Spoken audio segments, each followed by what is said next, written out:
Halløj, godmorgen, og velkommen til det her anden videooplæg i jeres forløb Outdoor, som er brobygning på Erhvervsskolen i Aarhus.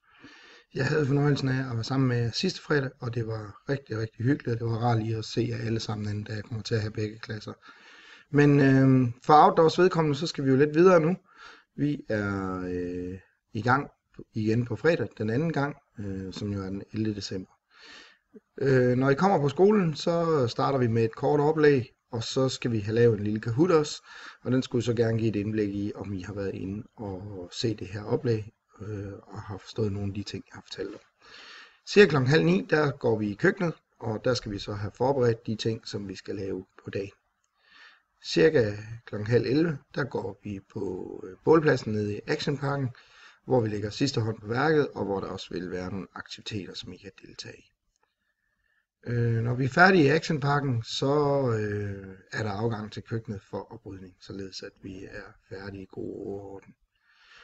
Jeg vil lige ridse op, hvad det er, vi skal lave. I skal prøve at lave jeres egne pølser, det vil sige, at vi skal lave en frankfurter med en bindefars. Og det er faktisk et håndværk, som både slagter og pølsemager holder meget ind til kroppen, men jeg synes, vi har fundet en god måde at lave den på her. For i hvert fald nogle gode pølser. Derudover skal I bage nogle lækre pølsebrød, og så skal I lave nogle bålbagte æbler til dessert. Men vi tager lige den første opskrift her. Yes, og det er frankfurter. Det er sådan, når vi skal lave pølser, så skal vi bruge noget kød. Og det må gerne være sådan ret fedt kød, uden at det er overdrevet. Men vi bruger til den her opskrift 2 kilo svinekød. Så skal vi bruge noget meget magert oksekød til at lave den her bindefars af. Svinekød laver vi det, at man kalder strukturfars. Vi skal bruge noget isvand, og vi skal bruge noget æg, vi skal bruge noget tørmælk, vi skal bruge noget mel, og så skal vi bruge nogle krydderier til en krydderiblanding. Og her er det altså meget, meget vigtigt at opmærksom på at veje tingene korrekt af, fordi hvis man begynder at være unøjagtig omkring krydderiblandinger, så får pølsen en anden smag end det er tilsigtet, og måske bliver den uharmonisk, fordi at lige pludselig smager det måske for meget af ingefær, eller muskatnød, eller hvidløg, eller hvad det nu kunne være. Så her er det vigtigt, at vi følger opskriften. Men den her frankfurt, den skal smage simpelthen noget hvid peber. Vi skal bruge noget hvidløgspulver. Så skal vi bruge noget druesukker, men det bruger vi nu ikke. Druesukker bruger man, hvis man skal lave en modnet pølse. Det vil sige, hvis vi lavede en pølse og stoppede i dag, som vi gerne vil have til at smage noget mere, så kunne vi vælge at modne den rå pølse i et par døgn. Og her vil sukkeren så have en gavnlig effekt på den fermentation, som der vil komme til at skulle foregå i den her pølse. Men vi skolder pølserne med det samme, så det er ikke nødvendigt for os at tilsætte druesukker. Så skal vi have noget kardemomme og noget røget paprika og noget friskrevet muskatnød og lidt ingefær, og så skal vi bruge noget salt.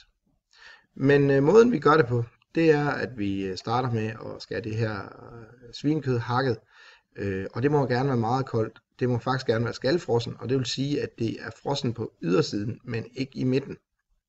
Fordi som sagt, kødhakkeren skal også kunne både få fat i det, men også hakke det. Og det skal hakkes 3 gange, for det skal være en meget, meget fin fars. Så svinekødet hakker vi 3 gange. Og det skal så op i en rørkedel sammen med tørmælken og noget mel og noget æg. Og det skal bare røres sammen med en dejgrå. Nu kommer vi så til det, der er lidt specielt, og det er den her bindefars.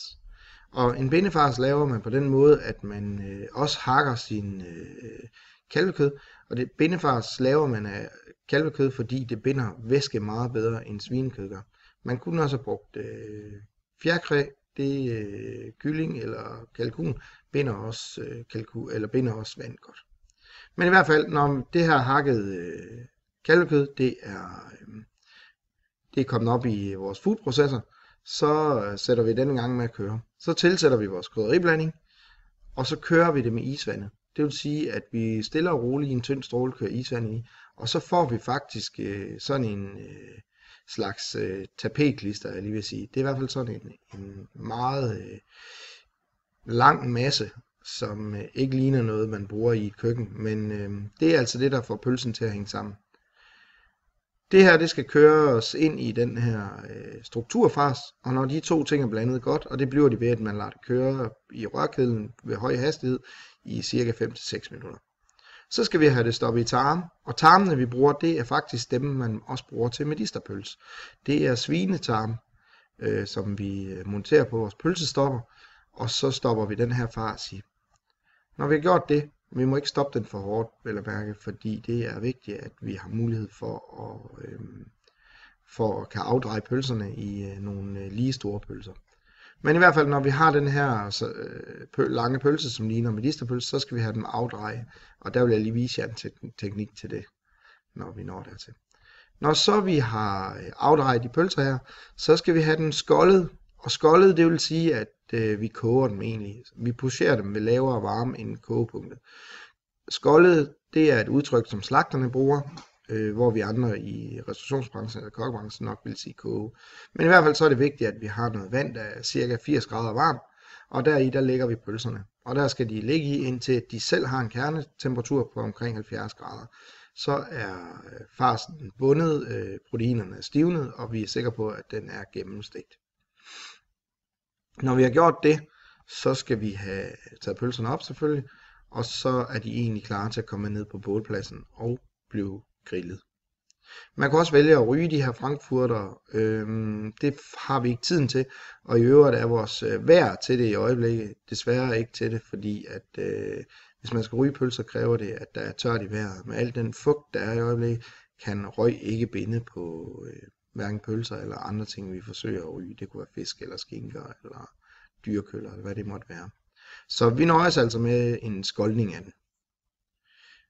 Vi går videre til den næste opskrift. Det er pølsebrød. Her skal vi bage med gær, og det vi skal være opmærksom på med gær, det er, at gær er jo en levende sukkersvamp, og det betyder, at hvis vi for eksempel tilsætter den i for varmt vand, så slår vi faktisk gæren ihjel, og så giver den ikke mulighed for at kan hæve.